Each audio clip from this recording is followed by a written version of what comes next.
Assalamualaikum warahmatullahi wabarakatuh. Alhamdulillah. Good evening, Luzon, Visayas, and Mindanao. I am Princess Abiba Sarip Pauda from Radyo Pilipinas. Welcome to Balitang Pambansa. Tonight's headlines. President Ferdinand Marcos Jr. signs into law the Childhood Care and Development System Act to ensure that the nation's future is well taken care of.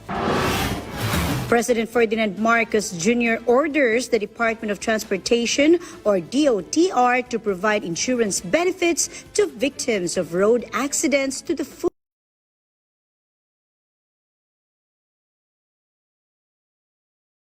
ensure that it is able to finish the canvassing of votes as soon as possible to allow the early proclamation of candidates. On top of the news, if back then it took an entire village to rear a child, these days a whole of government approach is key to ensure kids are trained, schooled, and nourished properly in their formative years, from birth to 5 years of age, to have a strong foundation needed to survive and succeed in his or her adolescence and adulthood. Our Kenneth Pasyente of the President institutionalizing an act of Congress earlier today on early childhood care and development that significantly raises the odds of chances of kids growing healthy in body and mind.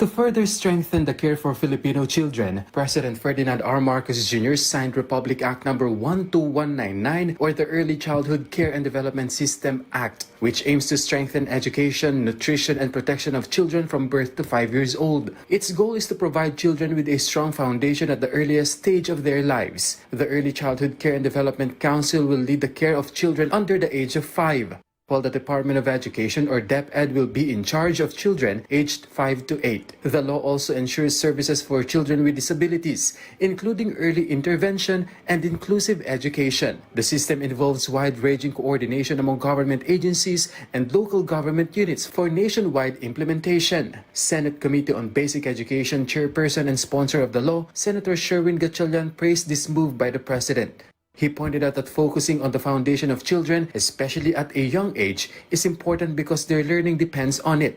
The Second Congressional Commission on Education also welcomed the law, saying it puts the education system in the right direction to address the root causes of challenges in reading and writing by focusing on early childhood nutrition and education. According to EDCOM2, studies show that addressing the foundation years of children helps solve problems such as dropout rates and improves literacy. In April, it may be recalled that the President witnessed the signing of a joint memorandum circular on the establishment of Child Development Centers, or CDCs. The target is to build around 300 CDCs, with priority given to low-income barangays that do not yet have a CDC. Under the guidelines of the joint circular, LGUs must submit their budget request through the DBM Apps portal, wherein DepEd will review and recommend qualified projects. These CDCs are venues for the implementation of early childhood care and development center programs and services, especially the early learning programs and family support program. Sa mga center na ito, maaaring makapaglaro, makapagbasa, at makapag-aral ang ating mga kabataan. It can also be used as a resource center for developmentally appropriate learning materials and a laboratory for conducting research, data gathering, and innovations about early childhood. From PTV Manila, Kenneth Pasyente, Balitang Pambansa. The Philippines and Cambodia have strengthened their cooperation in the fight against human trafficking and other transnational crimes. According to the palace, the two countries held a high-level dialogue to bolster efforts against these crimes. The meeting was led by the Philippine Interagency Council Against Trafficking and the Department of Justice, in collaboration with the Cambodian National Committee for Counter-Trafficking.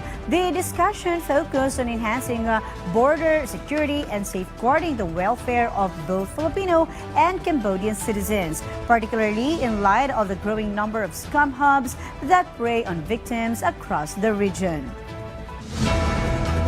Meanwhile, the Department of Budget and Management, or DBM, announced that following President Marcos Jr.'s directive, government employees will receive a mid-year bonus equivalent to 1 month's salary. Eligible employees must have served at least 4 months from July 1 of last year to May 15 of this year with a satisfactory performance rating. The bonus covers all government positions, including military and uniformed personnel. A total of 63.695 billion pesos has been allocated for the 2025 mid-year bonus. The Commission on Elections, or COMELEC National Board of Canvassers, is expected to canvass the remaining 16 certificates of canvass today. This follows the canvassing of 101 COCs yesterday and 58 during the first day, bringing the total of 159 out of the 175 required. The poll body said they are still waiting voting posts, including Portugal, Pakistan, Egypt, Iran, and other locations. Despite the pending transmissions, COMELEC Chairman George Erwin Garcia assured the public that the Commission is aiming to finish to proclaim the winning senators and party list groups by this coming weekend. Meanwhile, passengers and drivers inside public utility vehicles that crash or collide with other cars on the road and end up fatally or sustaining serious injuries have better insurance coverage than those in privately owned vehicles who end up in the same predicament and have the typical third-party liability insurance coverage. Meanwhile, let's check benefits for road accident victims for public and private vehicles. An insurance is an agreement wherein a person or business pays a premium in exchange for protection against potential risks. Bigyan ng Pangulo na ang priority talaga natin yung safety ng ating mga pasahero. No? And nakita naman natin yung mga hindi magandang mga nangyari nung nakaraang linggo. May mga namatay, may mga malubhang nasaktan. So ang insurance, napaka-importante niyan. And ang panawagan ng Pangulo, itaas ng todo ang insurance. Under the passenger personal accident insurance policy, each passenger in a public utility vehicle is entitled to up to 400 pesos in case of death due to an accident. For private vehicles, passengers may receive up to 200,000 pesos to be shared among victims. Itapat ang insurance sa pribado dun sa PUV. Tingin ko napakagandang idea po niyan. At yan po ang pipilitin nating magawa. At kakausapin natin ng LTO at utusan natin ng LTO at LTFRB na kailangan i-impose natin yan. No? Kasi lalo na ngayon na talagang kita natin sa dami ng mga aksidente. The DOTR plans to implement the higher insurance coverage within the year. But first, they need to coordinate with public transport operators to discuss the possible impact on fares and operations. Siyempre, wala namang libre sa mundo. No? May kailangan magbayad ng mas mataas na premium ng insurance. Ngayon, titignan natin kung paano ang pwedeng gawin dyan. No? At ano ang mga regulasyon ang pwedeng ano. Pero ang sabi ng Pangulo, nag-agree tayo sa sinabi ng Pangulo, yan ang utos ng Pangulo, kaya gagawin natin. No? Bottom line dito, safety ng pasahero. Peace of mind ng pasahero. Peace of mind ng pamilya ng pasahero. Na pagkasya, sumakay sa bus, sa jeep. But for some drivers, there are other concerns. Kung ano man yung sinasabi nila na todo for each ulo na nasa loob ng private vehicle, I think that's okay. Sobrang importante, bawat buhay na nasa loob ng vehicle is important. Ang dapat nilang asikasuhin, yung safety natin sa sa kalsada, hindi yung insurance. Kamukha nung nangyari sa Terminal 1. Ano bang nangyari doon? Di ba ang may problema doon, hindi yung bowler. For the Transportation Department, safety that 5 individuals were killed while 13 others were injured in these incidents, which were among the issues monitored by observers from the European Union. This year's election-related incident count is lower compared to the nearly 80 cases recorded during the 2023 Barangay and Sangguniang Kabataan elections. The Parish Pastoral Council for Responsible Voting, or the PPCRV, has finished data transmission at the COMELEC Data Center in Makati.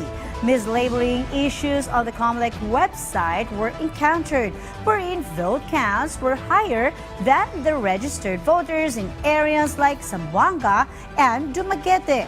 PPCRV has reached out to the COMELEC for clarification, and the issue was corrected by May 12. PPCRV continues to audit election returns, having received 18,996 returns so far. They expect more returns from Cebu, Iloilo, and Eastern Visayas tonight and will shift to operating from 9 a.m. to 9 p.m. starting May 16. The generally successful midterm elections last Monday had a few snags and snarls: erratic KCMs, overread ballots that went to waste, pre-shaded ballots, voters missing in the official rolls, and so forth. Nonetheless, over 99% of those who cast their ballots were counted and processed properly, thanks in large part to the juice of the power that kept flowing all day and night.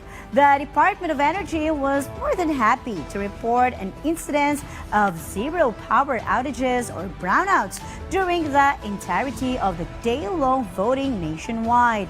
In addition, the department has its own in-house task force on energy resiliency to thank, along with the power distributing giant Meralco, the NGCP, electric cooperatives, and all stakeholders. Monday's hassle-laden exercise in democracy with a heat index way up could have turned even catastrophic had power ran out even for just a fleeting moment. Going forward, the Department of Energy is looking to stabilize its supply and cost of power in its search of indigenous sources of renewable energy all over the country, like its prospects in the island provinces of Palawan and Sulu.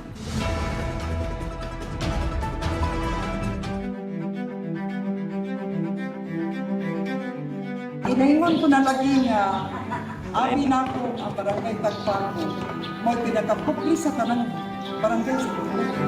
Pero pag abot karon ng brita sa katawid sa Pilipinas, ako nakita ko mo nang bliss kayo ng Tagpaco. Sa Northern Mindanao, isa sa mga pinagpala na nakatanggap ng tulong galing kay PBBM sa pamamagitan ng Department of Agrarian Reform ay si Nena Obedencio ng Tagpaco, Free Farmers Multi-Purpose Cooperative ng Tagpaco, Hingug City.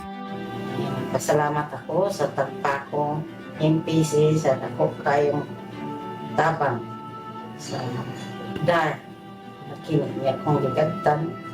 Dako kayo. Mukha susunod ako kayo. Wala na. Nga. Kami na din akong isinggan. Kung wala ni, wala ko. Ano? Dako kayong pasalamat ko sa dar. Kanita ko kayo kong pasalamat tani. Dapat sa kong bata na kong manatan.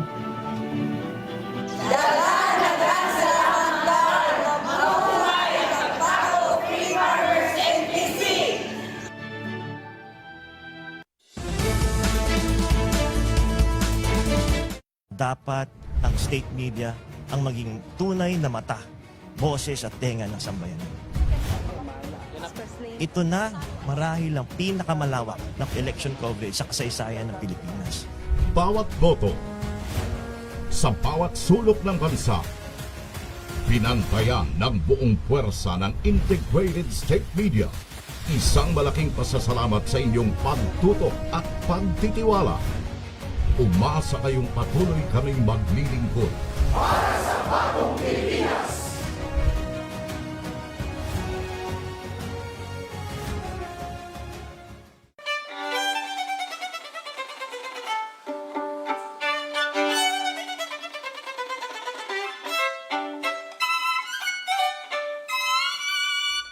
Huwag palampasin ang isang espesyal na pagtatanghal.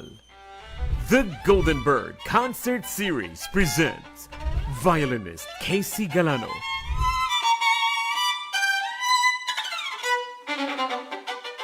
and pianist Ina Montesclaros.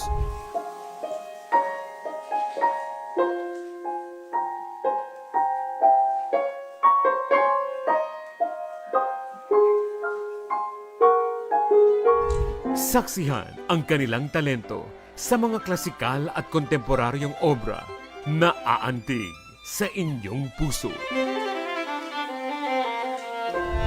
The Goldenberg Concert Series, dito lang sa inyong People's Television.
And we are back. The much-awaited unveiling and pilot sale of the cheapest price in the land kicked off earlier today in the mega city with little fanfare and frills in 32 Kadiwa outlets. And the lucky patrons from the preferred sectors felt great relief from the cost and even greater surprise from the grain quality.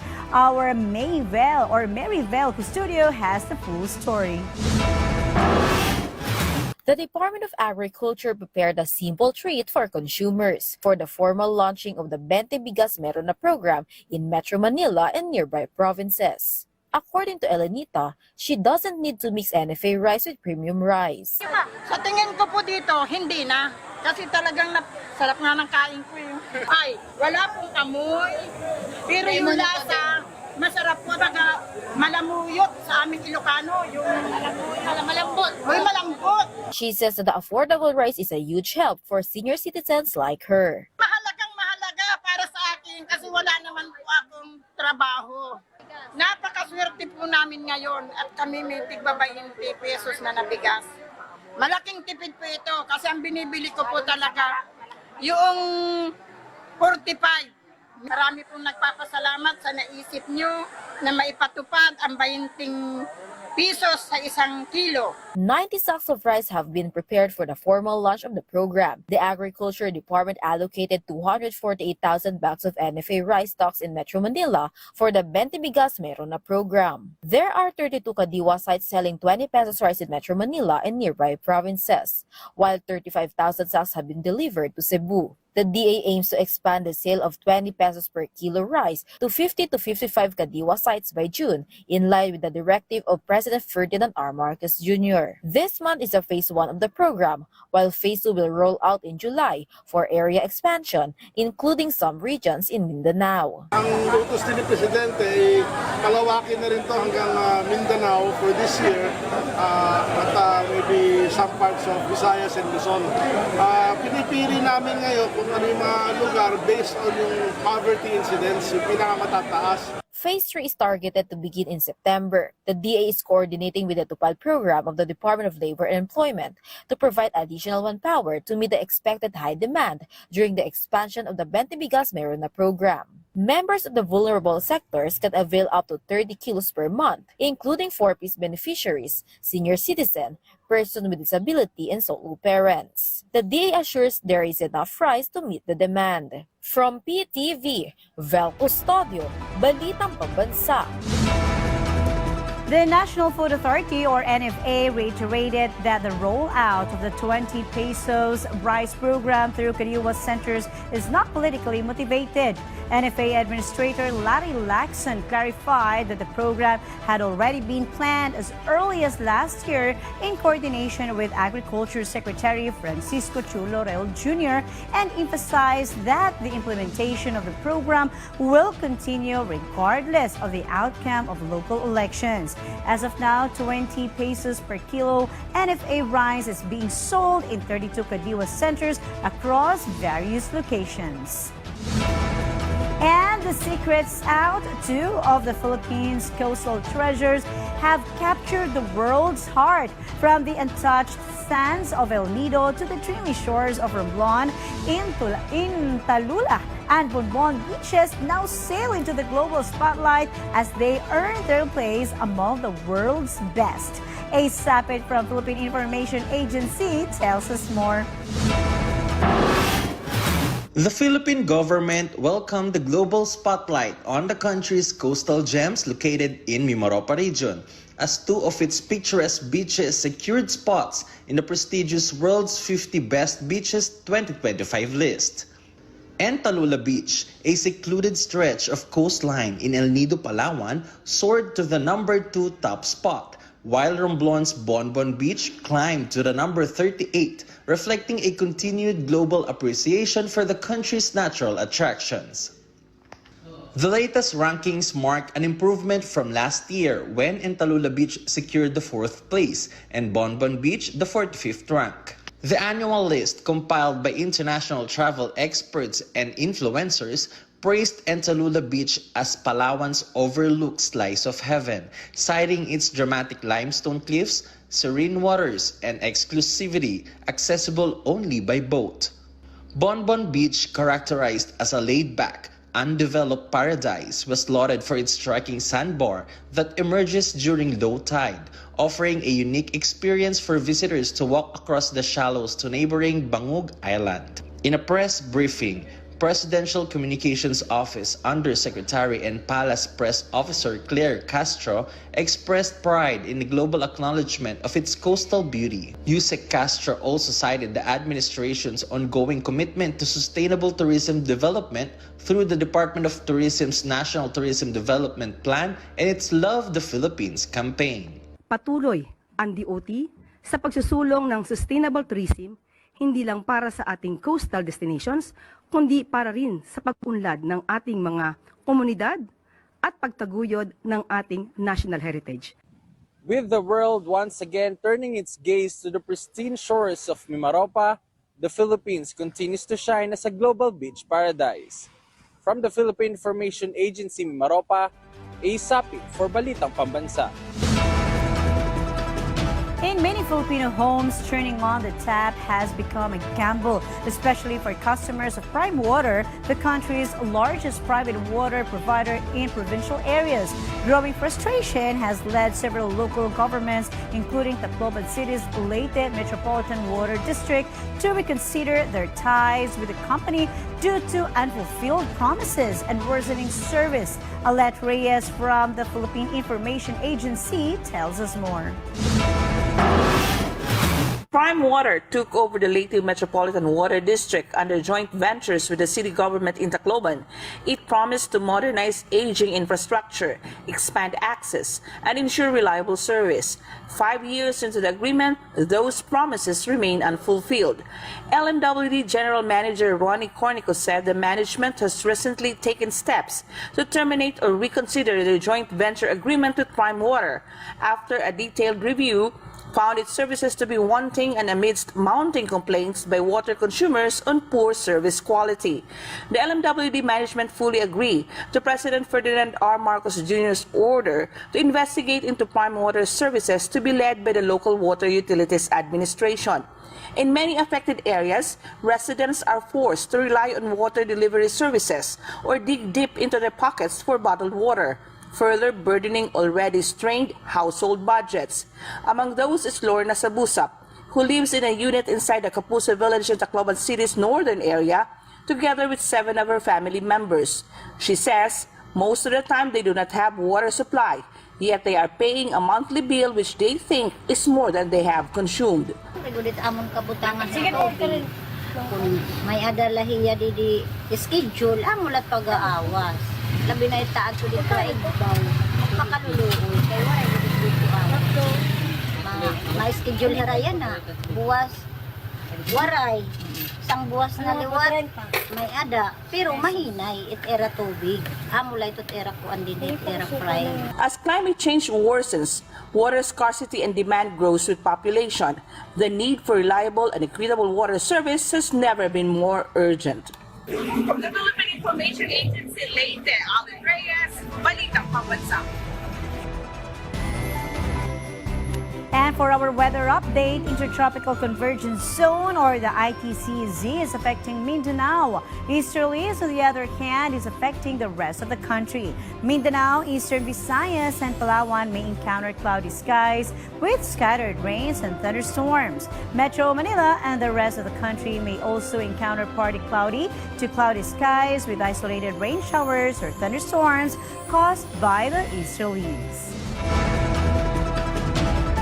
Jumu'ah Mubarak, and that concludes a rundown of the latest, widest, and most comprehensive news and information from all across the nation.